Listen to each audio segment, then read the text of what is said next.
जय श्री कृष्णा। आज की वीडियो में हम लोग चर्चा करेंगे पापमोचिनी एकादशी किस दिन है, कब व्रत रखा जाएगा, पारण कब होगा और हाँ, इस बार वैष्णवों के लिए अलग तिथि पड़ रही है व्रत की और गृहस्थ लोगों के लिए अलग तिथि पड़ रही है। तो मैं दोनों के व्रत की तिथि और पारण का समय आपको बताऊंगी। इसके साथ साथ एकादशी पूजा विधि और उपाय और दान भी हम चर्चा करेंगे। तो बने रहिए हमारे साथ इस वीडियो में और सब्सक्राइब कर लीजिए हमारे चैनल को।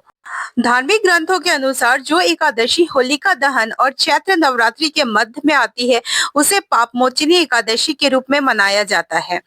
यह संबल साल की आखिरी एकादशी है और यह युगादि से पहले पड़ती है। मान्यता यह है कि पापमोचिनी एकादशी का व्रत करने पर सभी प्रकार के पाप कट जाते हैं, मृत्यु के बाद वैकुंठ लोक की प्राप्ति होती है, साथ ही साथ जीवन में सुख समृद्धि आती है। लेकिन आइए जानते हैं कि पापमोचनी एकादशी इस बार 2 दिन क्यों है और इसका शुभ मुहूर्त और पारण का समय क्या है। तो चैत्र कृष्ण एकादशी तिथि का जो आरंभ हो रहा है वो 25 मार्च 2025 को सुबह 5:05 से हो रहा है और तिथि का समापन 26 मार्च को सुबह 3:45 तक हो जाएगा। तो पापमोचनी एकादशी का व्रत जो गृहस्थ लोग करेंगे वो 25 मार्च 2025 को करेंगे। तो गृहस्थ लोगों के लिए पारण अर्थात व्रत तोड़ने का समय जो होगा वो 26 मार्च को होगा और उसका समय होगा 26 मार्च को दोपहर 1:46 से दोपहर 4:14 तक। और पारण तिथि के दिन हरिवासर समाप्त होने का जो समय है वो है सुबह 9:14 तक। वैष्णवों के लिए जो है पापमोचनी एकादशी का व्रत बुधवार 26 मार्च को है। वैष्णवों के लिए एकादशी के व्रत का पारण का समय है 27 मार्च को सुबह। सुबह का समय होगा 6:23 से सुबह के 8:51 तक। 25 और 26 मार्च को बहुत सारे शुभ योग भी बन रहे हैं, तो मैं थोड़ा संक्षेप में बता देती हूँ। शिव योग बन रहा है 25 मार्च मंगलवार को दोपहर 2:53 तक।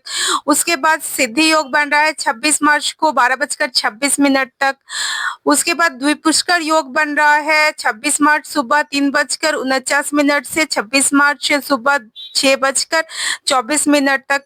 श्रवण नक्षत्र रहेगा 26 मार्च सुबह 3:49 तक और उसके बाद घनिष्ठा नक्षत्र है 27 मार्च सुबह 2:30 तक। पंचांग के अनुसार गृहस्थ और स्मार्ट लोग जो है 25 मार्च के दिन एकादशी का व्रत रखकर लक्ष्मी नारायण की पूजा करेंगे। जब कभी भी एकादशी तिथि 2 दिनों में पड़ती है तो वैष्णव द्वादशी तिथि विद एकादशी को पापमोचनी एकादशी व्रत रखते हैं। इसी कारण वैष्णव साधक जो है 26 मार्च को पापमोचनी एकादशी का व्रत रखकर लक्ष्मी नारायण जी की पूजा करेंगे। वही संध्या काल में आरती के बाद फलाहार करेंगे।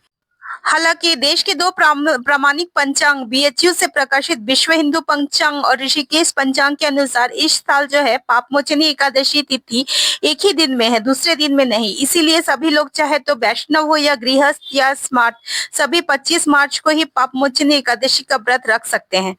आइए तो मैं आपको सरल पापमोचनी एकादशी व्रत की पूजा विधि बता देती हूँ। तो इस दिन सुबह जल्दी उठकर स्नान करें, साफ कपड़े पहने, भगवान विष्णु की प्रतिमा या चित्र को एक चौकी पर स्थापित करें, भगवान विष्णु को पीले फूल, फल, धूप, दीप नैवेद्य अर्पित करें, भगवान विष्णु के मंत्र का जाप करें, पापमोचनी एकादशी व्रत कथा सुने या पाठ करें, दिन भर उपवास रखें, शाम को विष्णु भगवान की आरती के बाद फलाहार करें, रात में पूजा करें और पूरी रात जागकर प्रयास करें भजन कीर्तन करने का।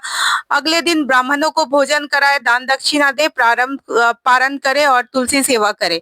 इस दिन का उपाय ये रहेगा कि भगवान विष्णु को पंचामृत का भोग अवश्य अर्पित करें क्योंकि ये भगवान विष्णु को अत्यधिक प्रिय है। इस दिन जो है भगवान विष्णु को केले का भोग अवश्य लगाए। केला भगवान को बहुत प्रिय है, उसमें तुलसी दल रखना ना भूले। हाँ, एकादशी से एक दिन पहले ही तुलसी आप तोड़ ले, यानी कि 24 तारीख को, और उसे संजो कर रख दे। एकादशी के दिन तुलसी तोड़ना वर्जित होता है। तो ये थी पापमोचनी एकादशी के बारे में संपूर्ण जानकारी। आशा है कि आपको ये वीडियो अच्छी लगी होगी। तो हमारे चैनल को लाइक और सब्सक्राइब अवश्य कर लीजिएगा क्योंकि फेस्टिवल से रिलेटेड हर अपडेट हमारे चैनल पर उपलब्ध रहती है। जय श्री कृष्णा।